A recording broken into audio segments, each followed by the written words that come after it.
मजबूत भारत, सशक्त लोकतंत्र और निर्णायक सरकार से भी भारत विरोधी लोगों को हमेशा दिक्कत और तकलीफ रही है। दुर्भाग्य की बात यह है कि इन देश विरोधी गतिविधियों में देश की सबसे पुरानी पार्टी कांग्रेस पार्टी भी अब शामिल हो गई है।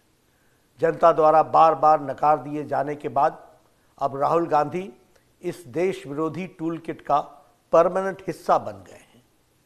एक ओर आज भारत जहां प्रधानमंत्री मोदी जी के नेतृत्व में दुनिया की 5वीं सबसे बड़ी आर्थिक महाशक्ति बन रही है, वहीं जहां G20 की बैठक आज भारत में हो रही है, वहीं दूसरी ओर राहुल गांधी विदेशी धरती पर देश का अपमान कर रहे हैं, सदन का अपमान कर रहे हैं, देश की पूर्ण बहुमत से चुनी हुई सरकार का अपमान कर रहे हैं और देश के 130 करोड़ जनता का अपमान कर रहे हैं। ये देशद्रोहियों के हाथों को मजबूत करना नहीं है तो और क्या है। राहुल गांधी जी, आपने विदेश की धरती पर कहा कि भारत में लोकतंत्र खत्म हो गया है और यूरोप और अमेरिका इसमें दखल देना चाहिए। इससे शर्मनाक बात क्या हो सकती है। किसी दूसरे देश से भारत के आंतरिक मामलों में दखल देने की मांग करना भारत की संप्रभुता पर हमला है। मैं राहुल गांधी से जानना चाहता हूं कि यूरोप और अमेरिका को भारत के आंतरिक मामलों में दखल देने के लिए उकसाने के पीछे उनकी मंशा क्या है। विदेशी षड्यंत्रकारियों से मिलीभगत करके आप भारत की आर्थिक घेरेबंदी और सामरिक घेरेबंदी करवाने का प्रयास कर रहे हैं।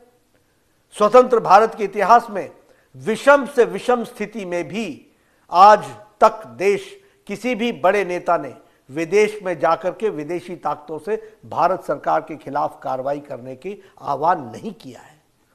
राहुल जी, आपको यह कृत्य स्वतंत्र भारत के इतिहास का सबसे गंभीर मामला है। इससे जनता को भारी आक्रोश है, जनप्रतिनिधियों में भी आक्रोश दिख रहा है। हर राष्ट्रभक्त सांसद इस समय अंदर से आहत है। राहुल गांधी, आपको देश के खिलाफ इस पाप के लिए देश की जनता से माफी मांगनी ही होगी। अब स्पष्ट हो गया है कि मणिशंकर अय्यर का प्रधानमंत्री नरेंद्र मोदी जी को हटाने के लिए पाकिस्तान से मदद की गुहार लगाना और सलमान खुर्शीद का मोदी जी को हटाने के लिए विदेशी मदद की मांग करना उनकी व्यक्तिगत सोच नहीं थी, बल्कि यह कांग्रेस की सोची समझी और उनके शीर्ष नेताओं की यह सोच रही है। यह बात उजागर होती है।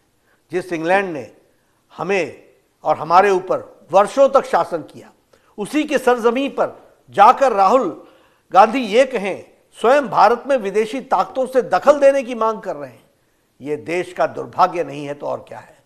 मुझे संदेह है कि राहुल गांधी भारत के लोकतंत्र की कितनी जानकारी रखते हैं, कितना समझते हैं।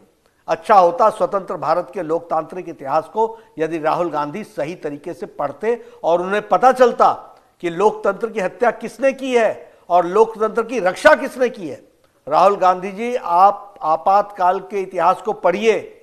आपकी दादी मां ने, उस समय की भारत की प्रधानमंत्री ने, आपकी कांग्रेस पार्टी की सरकार ने इस देश में 19 महीनों तक आपातकाल लगाकर लगभग 1.5 लाख बेगुनाह लोगों को, राजनीतिक कार्यकर्ताओं को, युवाओं को, वृद्ध को, महिलाओं को, सबको अकारण जेल में डाल दिया था और वह भी Misa, maintenance of internal security act के तहत और डिफेंस ऑफ इंडियन रूल के तहत, DIR के तहत।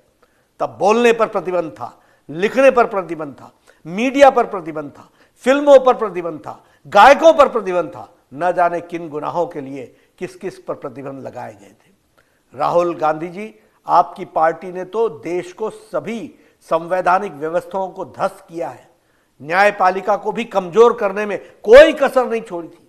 आपकी सरकारों ने लगभग 90 बार राष्ट्रपति शासन लगाकर चुनी हुई लोकतांत्रिक सरकारों को बेवजह बर्खास्त किया है।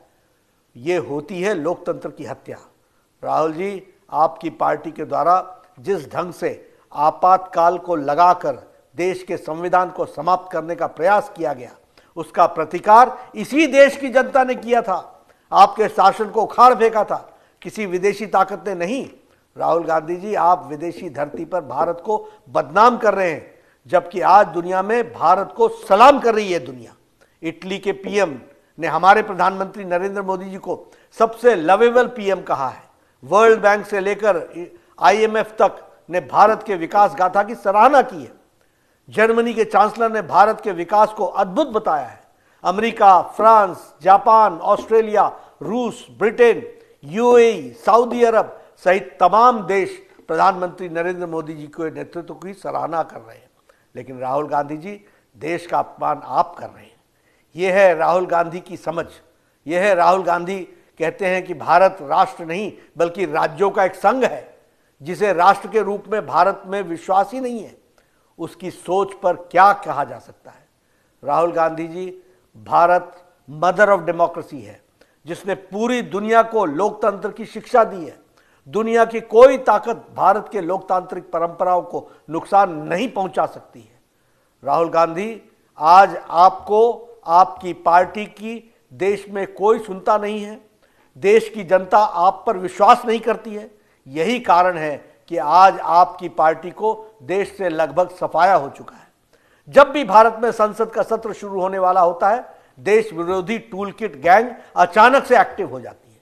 कभी पेगासस की झूठी रिपोर्ट पब्लिश हो जाती है, कभी आंदोलन को भड़काया जाता है, कभी कोई डॉक्यूमेंट्री आ जाती है, कभी कोई विदेशी अखबार की रिपोर्ट को लेकर हंगामा किया जाता है। कहा जाता है कि ताली एक हाथ से नहीं बजती है, मगर मुझे ऐसा लगता है कि यह एक हाथ तो 7 समुद्र पार और दूसरा यहाँ के दोनों मिलकर के ऐसी ताली बजाते हैं, अपने देश को भी बदनाम कर रहे हैं। और मुझे इसमें कोई संकोच नहीं होता कि आखिर भारत विरोधी जॉर्ज सोरस और राहुल गांधी की भाषा एक जैसी क्यों है? आखिर क्यों पाकिस्तान और कांग्रेस की भाषा एक जैसी है? आखिर क्यों देश विरोधी कांग्रेस नेताओं की भाषा एक जैसी है? विदेशी ताकतें भारत में को कमजोर और मजबूर गठबंधन की सरकार चाहती है, ताकि वे अपनी आवश्यकताओं के अनुसार अपने फायदे में सरकार का उपयोग कर सकें। भारत को कमजोर और डीप स्टेट का षड्यंत्र है, जिसमें कांग्रेस सहित तथाकथित लेफ्ट लिबरल्स मिले हुए हैं। पर इस देश के करोड़ों देशभक्त नागरिक कांग्रेस और विदेशी षड्यंत्रकारियों की इन मंसूबों को कभी कामयाब नहीं होने देंगे। राहुल गांधी, आपको देश के खिलाफ इस पाप के लिए देश की जनता से माफी मांगनी ही होगी।